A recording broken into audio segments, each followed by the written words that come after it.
Welcome to Burlap Teachers. Enjoy the video. In this video, I will explain how to replace a head gasket.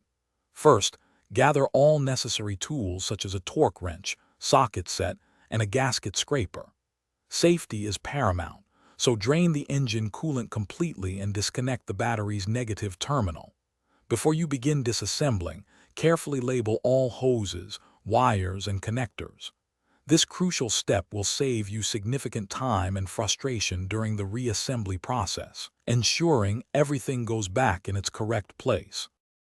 Once prepared, begin the disassembly process.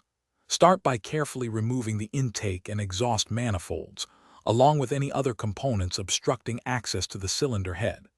Next, follow the manufacturer's recommended sequence for loosening the cylinder head bolts.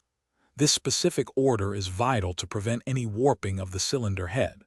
With all bolts removed, gently lift the cylinder head off the engine block, being mindful of its weight. With the cylinder head removed, meticulous cleaning and inspection are essential.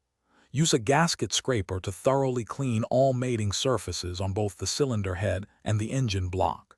This ensures a perfect seal for the new gasket. Carefully inspect both components for any signs of cracks, pitting, or other damage. Crucially, use a precision straight edge and a feeler gauge to check the cylinder head for any warpage, which could lead to future leaks. Now it's time for reassembly. Carefully place the new head gasket onto the engine block, ensuring its correct orientation. Install the cylinder head and then, following the manufacturer's precise torque specifications in sequence, tighten all cylinder head bolts. This step is critical for a lasting seal.